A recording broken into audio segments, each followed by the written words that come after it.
Good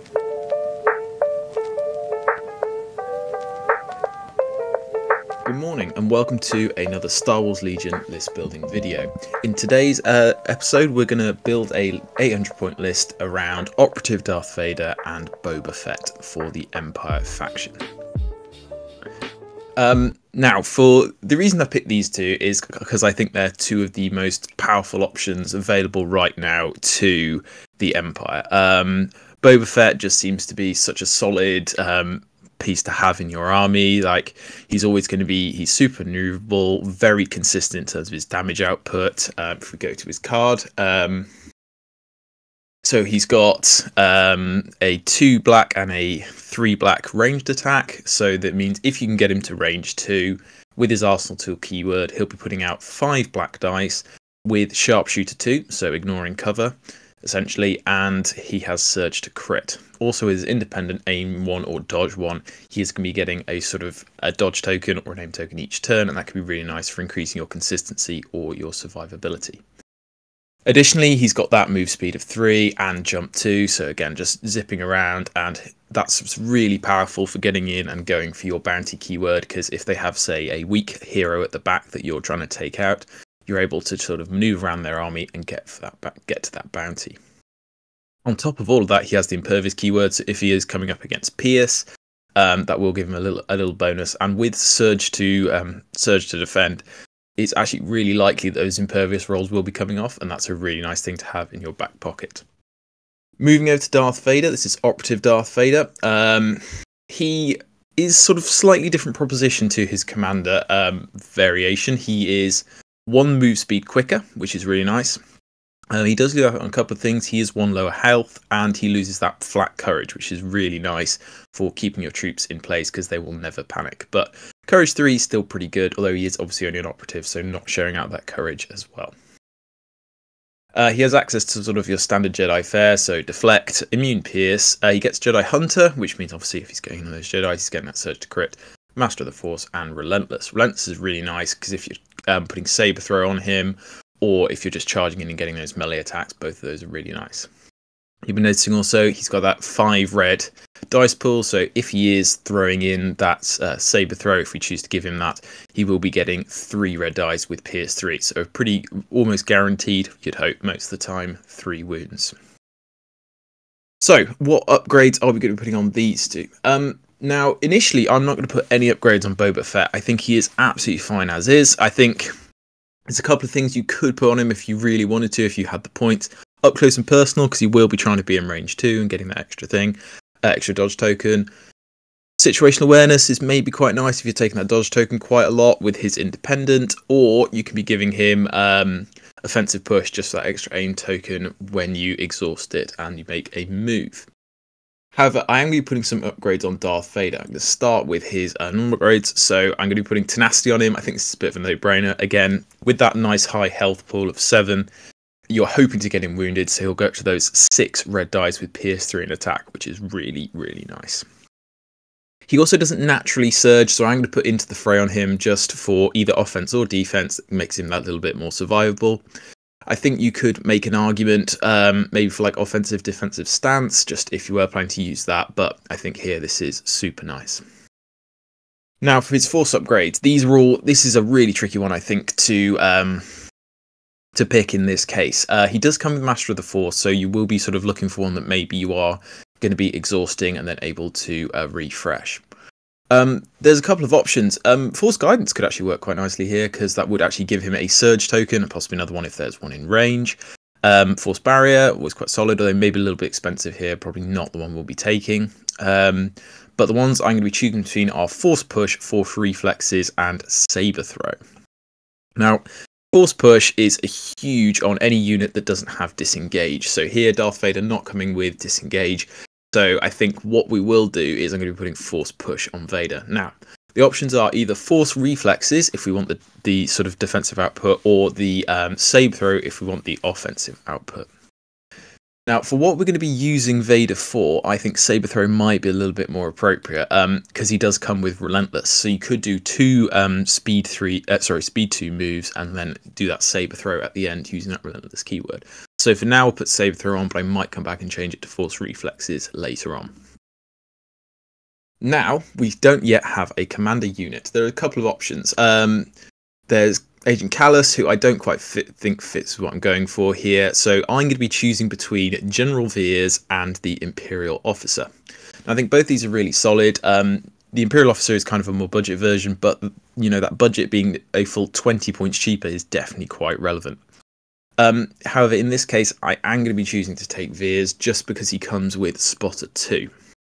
And what I'm going to be equipping him with, and you may have spotted this, seen this coming, is Electro Binoculars. That's going to give him Spotter 3.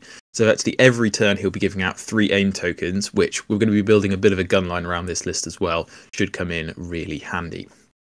For now, I'll just put Improvised Orders on. I don't think there's anything else I really need right now. He does come with Inspire 1, so that might be looking to put in Lead by Example if we have the points. Give him Inspire 3, get rid of 3 suppression tokens, but we'll see if we've got the points left over. Now, first things first, we need to have a look at some core units. Now, basically here, the only units I don't have any Shore Troopers, and I don't have any intention of buying any. It's going to be between Snow Troopers and Storm Troopers. For what I'm envisaging here, we're going to be setting up a bit of a gun line. I am going to be picking Stormtroopers to begin with. And in the same way as I've sort of talked about previously, one of the upgrades I'm going to be giving them is the unique upgrade of Gideon Hask. Now, Gideon Hask seems like a really good... I'll just go back to his card so you can see what I'm talking about. It seems like a really solid option here because he's putting out 2 red dice. He's got 2 health himself. And he gives you... +1 courage, and he gives you the coordinate ability. So again, just basically turning your 1 order on him into 2 orders and giving you that bit more order control. So I'm going to put Gideon Hask in. With them, I'm going to put in a Stormtrooper Specialist. Again, we might otherwise put in just a normal Stormtrooper, or possibly even a medical droid to maybe keep my big heroes alive. But the Specialist, again, just being able to, whenever we need one, give an aim token, which synergizes really nicely with the Stormtroopers keyword Precise 1. So I am going to give them the Stormtrooper Specialist. And finally, I will be giving them targeting scopes to give them Precise 2. So basically what that lets me do is reroll up to 4 dice using whenever I have an aim token on that unit. I'm also going to equip another unit of Stormtroopers. In this case, I am going to give them a bit of anti-armor, so I'm going to give them the DLT-19. There's kind of 3 main heavy weapons I'm choosing between here, the DLT-19, the RT-97C, and the T-21. I think all have upsides and downsides. Obviously, the extra range on these 2 is really nice, that 1 to 4, which gives you a bit more chip damage at range. But for now, I will be equipping this one. And in the same way, I'm going to give them the Stormtrooper Specialist and some targeting scopes. So we're already setting up a little bit of a gun line, some really nice dice pulls being put out here. The next unit, I'm going to move away from core for a second. I'll come back to them later once I've put in these units here. The first unit I'm going to put in is actually going to be a unit of speeder bikes. These obviously had a fair buff recently, going from 90 points where they were a while ago down to just 70 points. And for tagging objectives and moving across the board very quickly, they seem very powerful. You know, up to 3 speed 3 moves a turn is extremely good. And with that cover 1... and actually a fairly decent dice pool, it's a really useful unit just to have in your army. We're going to go back to core units now, and I think we are going to have 1 more unit of Stormtroopers. This time I'm going to opt to give them the RT-97C. And again, I'll give them a Specialist and targeting scopes. Again, here, this is just contributing to our sort of... our gun line and trying to bolster that one up a little bit, make it just a little bit more powerful. Final unit I'm going to pin is a unit of Snow Troopers. Again, not super themey in this case, but I do have quite a few units of Stormtroopers, so I'm just going to drop one of these guys in, and I'm going to give them a Flamethrower. This will just give a bit of a short-range deterrent, try and protect our gun line a little bit, although you'd hope Vader would be able to do that as well. And in terms of upgrades, I think I will just sneak in 1 extra unit, 1 extra Snow Trooper into that unit. So that brings us up to 799 points. We've got 8 activations with 2 really big heroes and quite a nice gun line. So, for instance, this unit will be putting out 5 white dice and 2 red. This unit here will be putting out similarly 5 white dice and 2 red. But they will be re-rolling up to 4 of the, up to 4 of those dice with that aim token and with those targeting scopes. So it gives them some really nice flexibility when they are shooting at range. Finally, we're going to have a quick look at command cards. So, almost too many options to pick here, and I think it is going to be a case of leaving some really good ones at home. First one I'm going to put in is Implacable. This just getting more firepower out of your Vader is fantastic, and especially when he's coming with Relentless, it does allow you to maybe go move, attack, and then shuffle his token back in, and then maybe a move and attack again with that Relentless.